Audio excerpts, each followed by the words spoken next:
अद्भुत पुत्र युधिष्ठिर, तुमने मेरे प्रश्नों के संतोषजनक उत्तर दिए, इसीलिए मैं अपने वचनों के अनुसार तुम्हारे किसी एक भाई को जीवित करूंगा। मांगो, विश्व के सबसे बलवान व्यक्ति के प्राण मांग लो। भीम जीवित होगा तो कोई भी शत्रु तुम्हारी और दृष्टि नहीं कर सकेगा। स्वयं पवन पुत्र हनुमान तुम्हारे राज्य का रक्षण करेंगे।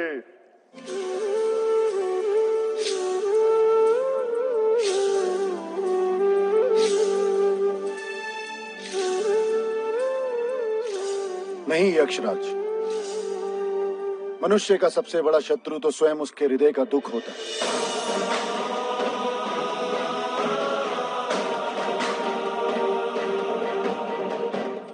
यदि मेरे 3 भाई जीवित नहीं होंगे तो भीम उस दुख नाम के शत्रु से मेरा रक्षण किस प्रकार कर पाएगा। वास्तव में भीम स्वयं अपने हृदय के दुख से पराजित होकर निर्बल बन जाएगा। तो अर्जुन के प्राण मांग लो, तो संसार का सबसे बड़ा धनुर्धारी जीवित होगा तो समग्र संसार को लाभ होगा।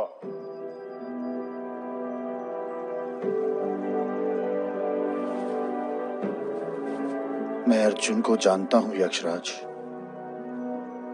जब इसे पता चलेगा कि इसके जीवन का कारण इसके 3 भाइयों की मृत्यु है तो इसका साहस गलने लगेगा, शरीर में कंप जन्मेगा और इसके हाथ से इसका गांडिव छूट जाएगा सदा के लिए।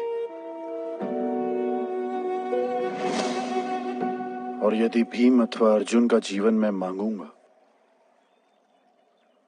तो मेरी माता को भी दुख होगा। तुम्हारी माता को अपने एक और पुत्र के जीवित होने से दुख होगा?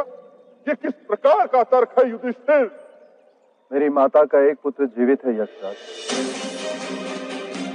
मैं जीवित हूं।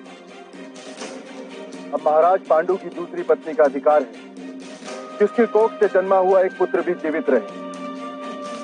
मेरी माता कुंती भी यही इच्छा रखती है और मैं भी यही आशा करता हूं।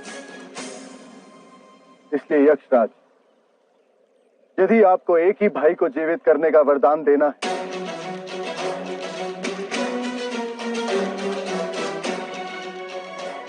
मेरे भाई नकुल को जीवित कर दिया। अद्भुत पुत्र युधिष्ठिर,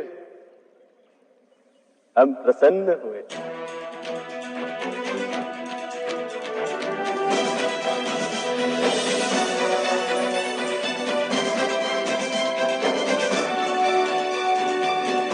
मैं धर्मराज, कुंती और पांडु को प्रसाद के रूप में मैंने तुम्हारा दान किया था।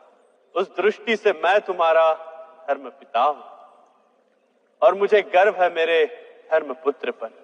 मैं तुम्हारे सारे भाइयों को जीवित करता हूं।